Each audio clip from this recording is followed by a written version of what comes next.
नमस्कार। संधि विषयक पाठ्यक्रम के प्रथम सप्ताह के पंचम व्याख्यान में आपका स्वागत है। आज का जो व्याख्यान है उसमें हम सवर्ण के विषय को समझेंगे और सवर्ण को समझने के लिए हमें प्रयत्न चाहिए, तो प्रयत्न को लेते हुए सवर्ण को समझेंगे और उसके साथ ही साथ जो उच्चारण स्थान हैं उनकी चर्चा करेंगे। तो अगर हम पाठ्य विषय देखें आज का, तो हम पाएंगे कि तुल्यास्य प्रयत्नम सवर्णम सूत्र की व्याख्या एवं उदाहरण को देखेंगे।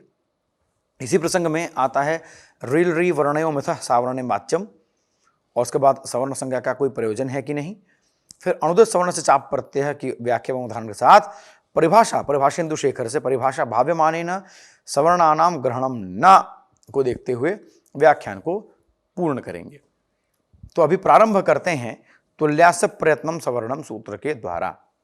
यद्यपि यह जो प्रसंग है अर्थात तुल्यास्य प्रयत्नम सवर्णम का जो प्रसंग है, यदि उसको देखा जाए तो इसके लिए 1 मास भी कम है, क्योंकि इसमें इतने सारे विषय हैं कि उसको जितना भी हम अध्ययन करें उसमें हमको नई नई चीज़ें प्राप्त होती रहेंगी। किंतु हम उन्हीं विषयों को देखेंगे जो हमारे संधि प्रकरण के लिए नितांत आवश्यक है, क्योंकि यह पाठ्यक्रम संधि पर आधारित है और संज्ञा उसके सहायता के लिए प्रयोग में आएगा। संज्ञा का पृथक अध्ययन इस पाठ्यक्रम का उद्देश्य नहीं है। अतः मुख्य बिंदुओं को लेते हुए हम आगे बढ़ेंगे। अस्तु, तो अब आते हैं तुल्यास्य प्रयत्नम सवर्णम के स्लाइड पर। तुल्यास्य प्रयत्नम सवर्णम, यहां पर 2 शब्द हैं, आस्य और प्रयत्न। तुल्य मतलब समान, ठीक है, प्रयत्न मतलब समझेंगे। फिलहाल आस्य और प्रयत्न को लेकर बात करते हैं। आस्य क्या है, अब यहां पर देखिए, ओष्ठात् प्रभृति प्राक काकलकात आस्यम।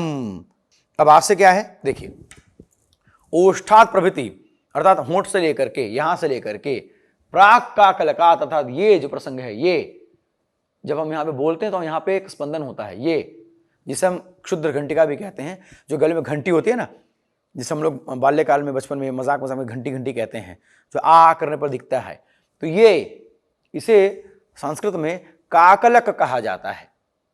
तो काकलक से अर्थात यहां से लेकर के हम जब भी वर्ण का उच्चारण करते हैं, कभी यहां पर अपनी उंगली को लगा के देखिए, यहां पर, तो सबसे ज्यादा स्पंदन आपको यहां पर मिलेगा। तो यही काकलक के आसपास का, यहां से पैरेलल अगर हम जाएंगे तो ये काकलक की स्थिति यहां पे मिलती है। अस्तु, उस पर नहीं जाएंगे, अब यहां पर आते हैं। तो ओष्ठात् प्रभृति प्राक काकलकात आस्यम, अर्थात व्याकरण में आस्य का क्या अर्थ है? तो व्याकरण में आस्य का अर्थ है ये जो काकलक है, ये जो घंटी है, यहां से लेकर होंठ तक का यहां इतना जो भाग है, ये भाग हमारा आस्य है व्याकरण के अनुसार। क्यों? क्योंकि जो उच्चारण है वो यहीं से आता है। यहां से उच्चारण तो आएगा नहीं ना, यहां से उच्चारण आएगा, तो हम मुंह से बोलते हैं, ठीक है, मुंह से तो बोलते ही हैं, हर कोई मुंह से बोलता है, किंतु मुंह से जब बोलते हैं तो वर्णों का उच्चारण कहां कहां से होता है? तो मुख के यहां से लेकर, काकलक से लेकर ओष्ठ तक, इसीलिए इसे व्याकरण की भाषा में आस्य कहा गया है। तो ओष्ठात् प्रभृति प्राक काकलकात आस्यम, तो होंठ से लेकर काकलक तक का जो हिस्सा है वो आस्य है, ठीक है। अब आते हैं वापस प्रयत्न अर्थात कोशिश। अब ये कोशिश क्या है? तो जब हम वर्ण का उच्चारण करेंगे तो प्रयास करेंगे, प्रयत्न करेंगे, तो वही हो गया प्रयत्न। तो कहते हैं कि प्रयत्न और आस्य जब ये दोनों तुल्य हो जाएंगे, बराबर हो जाएंगे, तो वैसे वर्णों को सवर्ण कहा जाएगा। इसको समझते हैं एक लौकिक उदाहरण के द्वारा। जैसे मान लीजिए हम कहते हैं कि वो मेरा चचेरा भाई है, तो वो चचेरा भाई कैसे हुआ? क्योंकि वो मेरे चाचा जी का पुत्र है। तो चाचा जी का पुत्र तो भाई कैसे हुआ? क्योंकि चाचा जी और पिताजी का जो मूल है वो एक है, दादाजी। या अगर थोड़ा दूर का संबंध भी हो तो 3-4 पीढ़ी पीछे जाएंगे तो संबंध एक ही है, यानी एक ही पिता की संतान, फिर संतान, फिर संतान, फिर ऐसे ऐसे करके आए, तो ये दोनों भाई हो गए। अर्थात दादाजी से पिताजी और चाचा जी से भाई और पिताजी से हम। तो इस प्रकार से परंपरा संपर्क हो गया। तो परंपरा संपर्क होने के लिए उत्स होना चाहिए, कहीं ना कहीं इनको मिलना चाहिए। तो उसी प्रकार से सवर्ण संज्ञा का प्रसंग है। जहां पर प्रयत्न, कोशिश और ये जो उच्चारण हम कर रहे हैं, उच्चारण स्थान मिल जाए, ऐसे जिन वर्णों का मिलेगा उन्हें हम सवर्ण संज्ञक कहेंगे, उनकी सवर्ण संज्ञा हो जाएगी। अर्थात जहां मूल हमारा मिल जाएगा तो वो मूल हमारे लिए तुल्य हो गया और वो सवर्ण हो जाएगा, यानी हमारा परिवार वाला हो जाएगा। ये कहने का तात्पर्य है। अब प्रयत्न कितने प्रकार के हैं? दो, आभ्यंतर और बाह्य।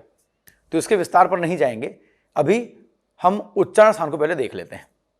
सवर्ण, जैसा कि हमने बोला कि सवर्ण अर्थात जिसका उच्चारण स्थान आस्य, तुल्यास्य प्रथम आस्य से क्या, मुख से क्या करेंगे, उच्चारण करेंगे। तो इसका उच्चारण स्थान जो है, मतलब आस्य का प्रयत्न, वो दोनों बराबर हो, अर्थात उच्चारण स्थान और प्रयत्न दोनों बराबर हो, तो उनको सवर्ण संज्ञा हम कहेंगे। अच्छा, किनका किनका बराबर है तो तालिका के माध्यम से देख सकते हैं।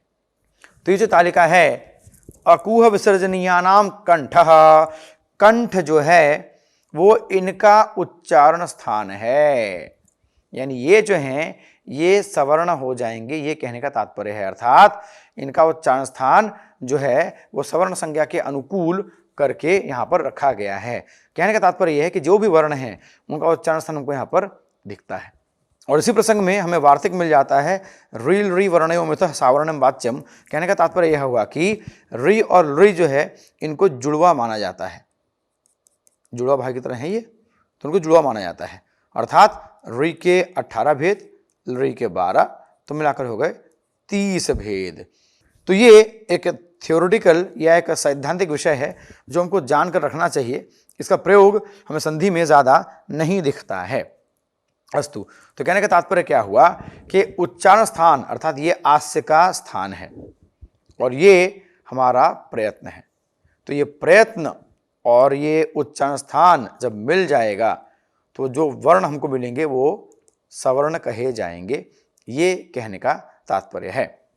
अर्थात सीधी सी बात यह है कि उच्चारण स्थान समान होने का मतलब ये हो गया कि उनका और हमारा उत्स एक ही है।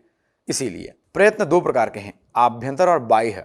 तो बाह्य पर विचार नहीं करेंगे क्योंकि बाह्य का विचार हमारे संधि के लिए अभी प्रयोग में, वस्तुतः प्रयोग में है, किंतु इस पर ज़्यादा विस्तार करने से हमें समय अधिक लगेगा। तो हम आ जाएंगे सीधा आभ्यंतर पे। स्पृष्टम, तो स्पृष्टम स्पर्शानाम अर्थात क से लेकर म तक के जो वर्ण हैं, क से लेकर म तक के जो वर्ण है अर्थात 25 वर्ण है, कवर्ग, चवर्ग, टवर्ग, तवर्ग, पवर्ग, मवर्ग। तो इस प्रकार से ये 25 वर्ण हो जाते हैं। तो इन 25 वर्णों को स्पृष्ट अर्थात इनका जो आभ्यंतर प्रयत्न है वो स्पर्श है। इस तरह से यणोन्तस्था यण, ये जो यण है, अब यहाँ पर ध्यान दीजिए कि प्रत्याहार को समझना कितना आवश्यक है। अगर प्रत्याहार हमें आ रहा होगा तो यण का क्या तात्पर्य है, शल का क्या तात्पर्य है, हम सीधे सीधे समझ सकते हैं। तो ये समझना आवश्यक है कि प्रत्याहार कितना आवश्यक है। अस्तु, अब यहाँ वापस आते हैं। तो आभ्यंतर प्रयत्न, अब देखिए स्पर्श, जैसे स्पर्श है क का उच्चारण स्थान देखिए कंठ, और स्पर्श दोनों होने से सवर्ण संज्ञक हो गए, दोनों होने से सवर्ण संज्ञक हो गए। अर्थात कु जो है वो सवर्ण संज्ञक है। अर्थात कु में जो क ख ग घ ङ ये जो है ये आपस में सवर्ण है, अर्थात आपस में एक दूसरे के भाई है, ये कह सकते हैं हम, क्योंकि इनका आभ्यंतर यत्न और जो उच्चारण स्थान है वो दोनों एक है। और एक होने के कारण, इनकी एक समान स्थिति होने के कारण, तुल्य स्थिति होने के कारण ये आपस में सवर्ण हो गए। तो सवर्ण का सार ये हुआ कि जहां पर आस्य और प्रयत्न समान होगा, तुल्य होगा, उनकी सवर्ण संज्ञा हो जाएगी। और उसके लिए हमारे अभी जानने के लिए जो हमें समझने की आवश्यकता है वो है यह तालिका, जहां पर सवर्ण संज्ञा एवं उच्चारण स्थान का प्रसंग दिया गया है। क्योंकि जब हम किसी स्थानीय को हटा के आदेश करेंगे, अर्थात जब हम संधि का प्रकरण लेकर के आएंगे, तो उस संधि के प्रकरण में हम जब भी आदेश करेंगे तो उच्चारण स्थान के अनुसार ही करेंगे। जैसे उदाहरण के लिए यहाँ पर देखिए, इच्वेशानाम तालु, तो इको यणचि के द्वारा सुधी उपास्य, इस प्रसंग में हम ई को य आदेश कर देते हैं। यह ही क्यों करते हैं? क्योंकि ई का उच्चारण स्थान भी तालु है और य का उच्चारण स्थान भी तालु है, इसलिए अर्थात हम आदेश करने में भी उच्चारण स्थान का सदैव ध्यान रखते हैं, जो कि इससे पहले के व्याख्यान में हम सुन और समझ चुके हैं। अस्तु, अब सीधे वापस आते हैं सवर्ण संज्ञा के प्रयोजन पे, अर्थात सवर्ण संज्ञा सिर्फ बोलने के लिए ही है या इसका व्याकरण में कहीं प्रयोजन भी है। तो देखिए, अकः सवर्ण दीर्घ, ये संधि सूत्र है। कहने का तात्पर्य क्या है? कहने का तात्पर्य यह है कि सवर्ण संज्ञा सिर्फ वर्णों की सवर्ण या सिर्फ वर्णों को परस्पर सवर्ण करने के लिए नहीं है, इसका प्रयोग व्याकरण में भी है, अर्थात व्याकरण की प्रक्रिया में भी है। तो अब तक हमने जितने भी विषय देखे हैं उन सभी का प्रयोग व्याकरण की प्रक्रिया में है, चाहे वो संहिता हो, चाहे वो संयोग हो। संहिता संयोग तो हम आगे देखेंगे कि इससे पहले जो हमने देखा है, जैसे प्रत्याहार का जो हमने प्रसंग देखा या जो हमने ह्रस्व दीर्घ प्लुत का जो प्रसंग देखा, तो उनका प्रयोग है प्रक्रिया में भी, तो सिर्फ नाम के लिए उनका नाम नहीं है, ये कहने का तात्पर्य है। और ये विषय बारंबार सिद्ध हो रहा है महर्षि पाणिनि के सूत्रों के द्वारा। अस्तु, उसके बाद विषय आता है अणुदित सवर्ण से चाप प्रत्यय। यहां पर दो विषय हैं, अण और उदित। तो पहले उदित के विषय को लेते हैं। उदित क्या है? अब यहां पर देखिए, ऊ, चू, टू, तू, पू। अब ये क्या है? कु अर्थात क वर्ग, च वर्ग, ट वर्ग, त वर्ग और प वर्ग। तो कु, चू, टू, तू, पू। अब ये सारे के सारे उदित हैं, अर्थात उत और इत, जस्ट होकर के बन जाता है उदित। अस्तु, अब जस्ट कैसे बना, इस प्रसंग को आगे देखेंगे। अभी के लिए उदित, उदित का जो प्रसंग है अगर उसको हम देखें तो उदित में क्या है?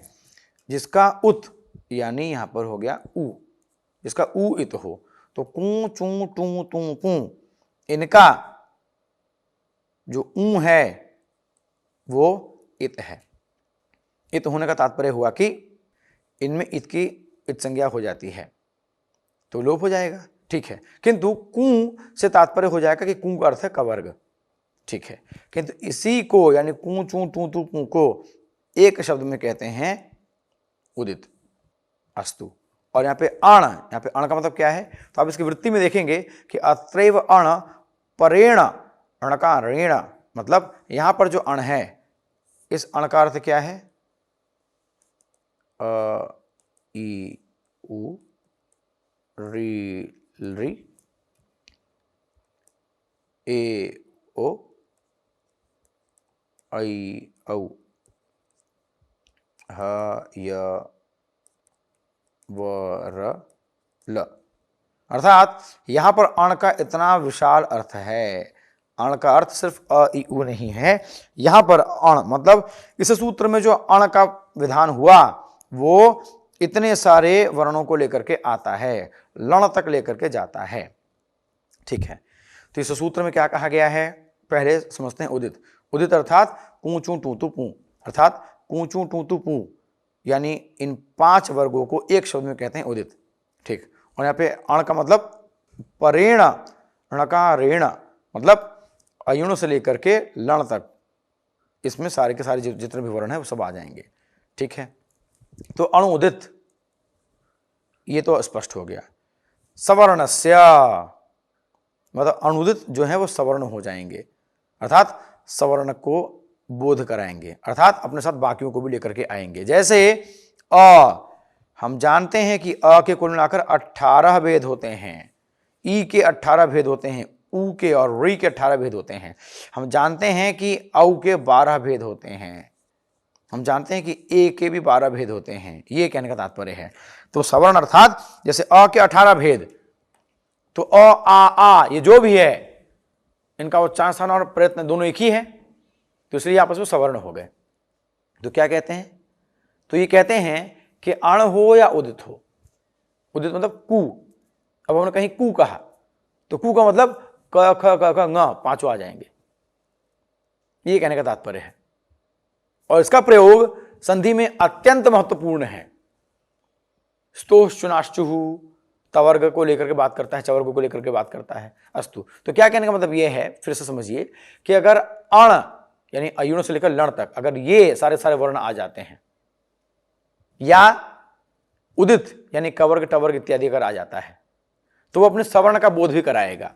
यानी कहीं पर मान लीजिए आ गया अ, आपको दिखा अ, तो वो जो अ है वो अपने 18 प्रकार के अ का यानी अपने पूरे खानदान का परिचय देगा वो, है ना, कि दीर्घ क्या है, प्लुत क्या है, ह्रस्व दीर्घ प्लुत क्या है, ह्रस्व कौन है, उदात्त कौन है, अनुदात्त कौन है, करते करते 18 प्रकार के जो भेद हैं उनको लेकर के आ जाएगा, वो सबका बोध कराएगा। और अण जैसे बोध कराएगा वैसे कु भी सबका बोध कराएगा। अण उदित सवर्णस्य, फिर से समझिए, अण उदित, अण और उदित जो हैं वो अपने सवर्ण का बोध कराएंगे, ठीक है। कब?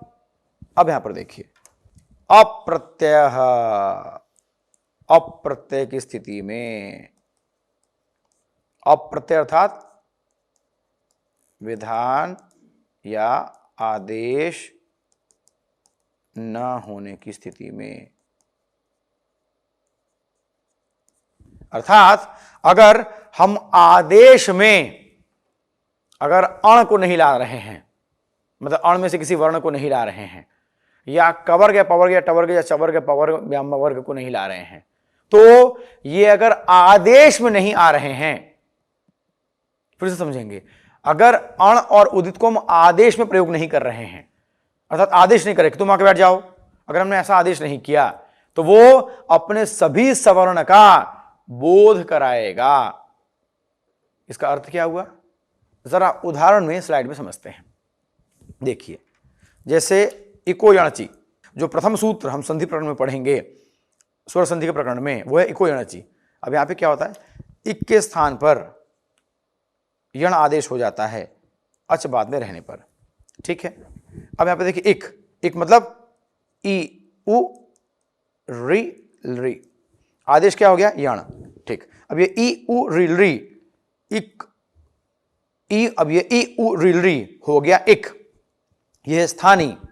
अच्छा, चूंकि स्थानी है अर्थात यहां पर कोई आदेश नहीं है, अर्थात एक आदेश नहीं है, एक स्थानी है, ठीक। तो स्थानीय होने की वजह से क्या हुआ कि इस ई से इसके जो 18 प्रकार के ई हैं सबका बोध कर लेंगे, और यही कारण है कि सुधी उपास्य में यण संधि हो जाएगी, अर्थात सुधी, यहां पर तो ई है पर एक में तो ई आता है, तो ये जो ई है ये अपने साथ ई का बोध भी करवा लेगा, क्योंकि इसका अप्रत्यय हुआ है, अर्थात इसका आदेश नहीं हुआ है। अब सार रूप में समझिए, सार रूप में क्या है कि जब हम आदेश कर देंगे, जैसे मान लीजिए अगर यण एक अचि हो जाता, यहां पर ध्यान दीजिए स्लाइड में, मान लीजिए कि यण अगर यहां आ जाता, यण के बाद अगर अचर होगा तो एक आदेश हो जाएगा, मान लीजिए उदाहरण के लिए समझने के लिए। तो यहां पर चूंकि इक को आदेश हो गया तो इक का अर्थ केवल ई उ री री ही होगा, अर्थात ई के स्थान पर हम ई नहीं ले सकते क्योंकि इसका आदेश हो गया, और चूंकि आदेश नहीं हुआ है, अप्रत्यय की स्थिति है, इसीलिए इस इक का मतलब ई ई सब हो जाएगा, उ आ जाएगा, ये कहने का मतलब है। तो जहां जिस प्रसंग की आवश्यकता होगी वहां पर इस प्रसंगों को लेकर के चले आएंगे। तो कहने का तात्पर्य क्या हुआ, फिर से सुनेंगे, अण उदित, अण आयुण से लेकर के लण तक ये जितने भी वर्ण हैं ये अपने सवर्ण का बोध कराते हैं। जैसे अब अगर अण का एक उदाहरण देखें, तोरली, तोरली सूत्र के द्वारा विद्वान लय बनता है, राजन लिखति बनता है। लेक्चर्स तो आपके सामने होंगे ही, तो आप उनको देख सकते हैं, इस प्रसंगों को देख सकते हैं, ये प्रसंग जिस स्लाइड में है या जिस व्याख्यान में आप उसको देख सकते हैं। तो तल्लय बनता है, तो तल्लय जैसा है वैसा ही बन जाता है, तत्लय तल्लय। परंतु जब विद्वान लिखति जब बनता है तो विद्वान लिखति बन जाता है, तो यहां पर जो ल है वो अनुनासिक ल आ जाता है। क्यों?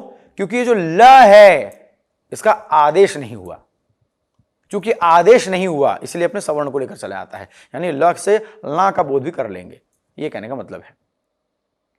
जैसे आद गुण, यहां पर क्या है, यहां पर अ के बाद अगर स्वर आ जाता है तो उसका हम गुण आदेश कर सकते हैं, जैसे उपेंद्र, उपेंद्र बन गया। अच्छा, अब यहां पर जो उप है चूंकि इसका आदेश नहीं हुआ, यानी अ के बाद अगर स्वर आए तो आदेश होगा, तो आदेश में चूंकि अ नहीं है, आदेश होगा ये कहा गया है। जैसे अ ई मिलकर के ए बनता है, उप इंद्र उपेंद्र बनता है। तो यहां पर ए आदेश है, अ तो आदेश नहीं है, इसलिए अ हो या आ हो गुण संधि होगी। जैसे उपेंद्र उपेंद्र और महाइंद्र महेंद्र, महाईश महेश, तो यहां पर महा आ गया, आ गया, किंतु चूंकि यहां पर अप्रत्यय है अर्थात अ आदेश के रूप में नहीं आया है, इसलिए अपने सवर्ण का बोध कराएगा।